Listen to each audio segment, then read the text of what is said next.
Hello बच्चों, let's read this question. So this question says, water rises in a capillary tube due to certain height such that upward force due to the surface tension is balanced by 7.5 into 10 to the power minus 4 Newton force due to the weight of the liquid. Okay, if the surface tension of water is 6 into 10 to the power minus 2 Newton per meter, then inner circumference of the capillary tube must be. Okay, option A 1.25 into 10 to the power minus 2 meter, option B 0.5 into 10 to the power minus 2 meter, C 6.5 into 10 to the power minus 2 metre, D is 12.5 into 10 to the power minus 2 metre. Okay, तो चलिए बच्चों इस question को हम solve करते हैं. तो देखिए बच्चों, इस क्वेश्चन का की कॉन्सेप्ट आप क्या लिख सकते हैं. The key concept of this question is, इस क्वेश्चन में हमें क्या फाइंड आउट करना है. सरफेस टेंशन आपको क्वेश्चन में गिवन है, आपको इनर सर्कमफेरेंस होता है कैपिलरी ट्यूब फाइंड आउट करना. ओके, तो देखिए इस क्वेश्चन का की कॉन्सेप्ट आप कैपिलरी ट्यूब भी लिख सकते हैं या फिर सरफेस टेंशन भी लिख सकते हैं. ओके, दोनों लिख सकते हैं. तो देखिए बच्चों, कैपिलरी ट्यूब होता क्या.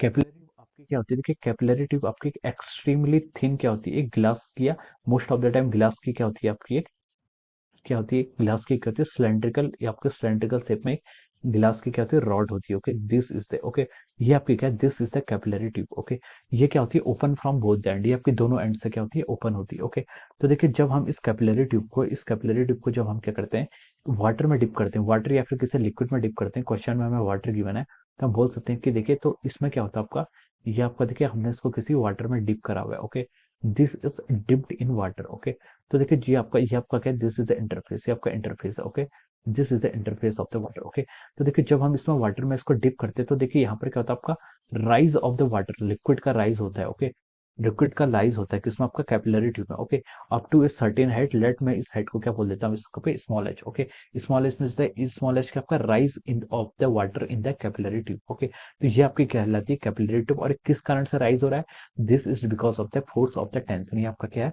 सरफेस टेंशन का फोर्स है. ओके, सरफेस टेंशन के फोर्स के कारण ये हो रहा है. ओके, तो चलिए बच्चों, तो हाँ, तो देखिए बच्चों, अब हम क्या कर सकते हैं, देखिए हम यहाँ पर क्या बता सकते हैं. यहाँ पर देखिए जो आपको सरफेस टेंशन का फोर्स होगा, जो यहाँ पर आपको सरफेस टेंशन का फोर्स होगा, सरफेस टेंशन का अगर हम यहाँ पर फोर्स कैलकुलेट करें, तो देखिए जो आपका सरफेस टेंशन का फोर्स है, जो क्या कर रहा है, आपका अपवर्ड डायरेक्शन में एक्ट कर रहा है, it will balance the weight of the liquid. ये क्या करता है, आपका वेट ऑफ द लिक्विड को क्या कर रहा है, आपका बैलेंस कर रहा है. ओके, तो मान लीजिए जैसे कि यहाँ पर आपका क्या है, आपका यहाँ पर जो मेनिस्कस है, ये आपका इस तरीके से आपका कोई मेनिस्कस है. Okay, this is the meniscus. Okay, तो देखिए इस पर जो आपका, ये आपका क्या, this is the force of surface tension. आपका सरफेस टेंशन का फोर्स यहाँ पर इस तरीके से क्या कर रहा है, एक्ट कर रहा है. ओके, ये फोर्स किसके इक्वल होता है, ये आपके एस एल के इक्वल होता है. किसके इक्वल होता है, आपका एस एल या फिर एस डी एल लिख लीजिए. ओके, जो आपका डीएल के यहाँ पर, डीएल आपका यहाँ पर सरकमफेरेंस. ओके, यहाँ पर हम किसकी बात करें, आपकी कैपिलरी ट्यूब. कैपिलरी ट्यूब की ऐसी सरकमफेरेंस होगी, सॉरी ये है. Okay, this is a circumference. Okay, ये ऊपर वाला दिस वन इसका, ये आपका क्या है, मेनिस्कस है. ओके, ये क्या आपका मेनिस्कस है. ओके, मेनिस्कस, ये क्या आपका, ये आपका क्या है, मेनिस्कस है. ओके, तो ये आपको इस तरीके से ऐसे आप समझ सकते हैं. ओके, तो देखिए बच्चों, ये क्या आपकी कैपिलरी ट्यूब, कैपिलरी ट्यूब का ये क्या हो जाएगा, सरकमफेरेंस है. ओके, तो एसडीएल यहाँ पर फोर्स लेगा. तो देखिए ये एंगल कितना होगा, this angle is called theta, this angle is called our contact angle. ये कॉन्टैक्ट एंगल क्या, थीटा एंगल, जो आपका सॉलिड आपका लिक्विड की सरफेस से बनाता है. ओके, इसे हम क्या बोलते हैं, आपका कॉन्टैक्ट एंगल. और by the property of alternate angle, ये आपका ये एंगल थीटा, तो हम बोल सकते हैं कि ये एंगल भी आपका थीटा हो जाएगा. अब देखिए एसडीएल का कंपोनेंट जो इस डायरेक्शन में होगा, वो क्या होगा, आपका एसडीएल कॉस थीटा. सिमिलरली यहाँ से भी एसडीएल कॉस थीटा, ये तो ऐड हो जाएंगे. और जो ये कंपोनेंट होंगे एसडीएल साइन थीटा, ये क्या करेंगे, एक दूसरे को क्या कर लेंगे, आपका कैंसिल आउट कर लेंगे. तो हम बोल सकते हैं कि यहाँ पर से जो आपका सरफेस टेंशन के कारण फोर्स आ रहा है, वो क्या आएगा, आपका S D L cos theta के इक्वल आ गया. कितना आ गया आपका, S D L cos theta के इक्वल आ गया. ये कौन बैलेंस कर रहा है, it is balance by the weight, यानी कि आपका जो कॉलम में, जो आपका कॉलम में क्या वेट है, वाटर का वेट है, वो आपका डब्ल्यू यानी कि एम जी, वो क्या कर रहा है, इस सरफेस टेंशन क्या कर रहा है, उसको बैलेंस कर रहा है. इसके कारण आपका जो ये वाटर का लेवल है, ये क्या आ रहा है, इससे अब नहीं जाएगा. Okay, because it is balance by the weight M G. ये आपका क्या आ रहा है, एम जी वेट, जो आपका कॉलम का लिक्विड का वेट है, वो क्या कर रहा है, इसको बैलेंस कर रहा है. ओके, तो देखिए बच्चों, यहाँ से हम लिख सकते हैं एस इंटू डीएल. डीएल क्या हो जाएगा, डीएल हम यहाँ पर इसकी बात कर रहे हैं, यहाँ पर हम कैपिलरी ट्यूब की बात कर रहे हैं, तो यहाँ पर डीएल क्या हो जाएगा, आपका 2 पाई आर के इक्वल आ जाएगा, where small R is the radius of the capillary tube. Cos theta, theta के यहाँ पर देखिए लिक्विड के आपका यहाँ पर वाटर है, वाटर के किस में आपका एंगल ऑफ कांटेक्ट 0 होता है, तो कॉस 0 की वैल्यू 1 हो जाएगी, is equal to W. W के यहाँ पर आपका डब्ल्यू इज अ वेट, ये आपको क्वेश्चन में गिवन है. देखिए force due to the weight of the liquid कितना है, 7.5 into 10 to the power -4 newton. ये आपने यहाँ से ऐसे ऐसे लिख लिया। ओके, अब एस एस क्या आपका सरफेस टेंशन, ये भी आपको क्वेश्चन में गिवन है।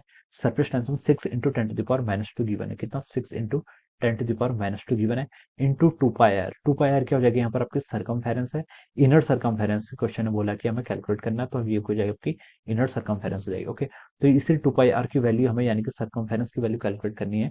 ये किसके इक्वल हो जाएगी? 7.5 × 10⁻⁴ डिवाइडेड बाई 6 × 10⁻², हम यहाँ पर से लिख लेंगे। तो देखिए, 7.5 डिवाइडेड बाई 6 कितना होता है आपको? 1.25 हो जाएगा। Yes, 1.25 into 10⁻²। ओके, ये क्या हो जाएगा? इसकी यूनिट क्या होगी? देखिए, ऊपर वाला क्या था आपका? फोर्स था, तो न्यूटन पर, नीचे वाला 6 × 10⁻², ये क्या आपका? हाँ, न्यूटन, और ये क्या हो जाएगा आपका? न्यूटन पर मीटर। ये क्या हो जाएगा आपका? न्यूटन पर मीटर। ओके, तो देखिए यहाँ से आपकी इसकी यूनिट आपका वैल्यू कितनी आएगी? 1.25 into 10⁻² metre. Okay, this will be the circumference. ये क्या हो जाएगी? आपकी सरकमफेरेंस आ जाएगी। ओके, तो this will be the answer of this question. ये हमसे क्वेश्चन पूछा था, सरकमफेरेंस कैलकुलेट करनी थी, इनर सरकमफेरेंस। इसकी वैल्यू कितनी आएगी? 1.25 इंटू 10⁻² मीटर। ओके, ये किससे मैच कर रहा है? It is matching with the option A. So we can say that option A is the correct answer of this question. Option A क्या हो जाएगा आपका? इस क्वेश्चन का आपका करेक्ट आंसर हो जाएगा। Okay, so I hope you all understood this concept. All the best and thank you.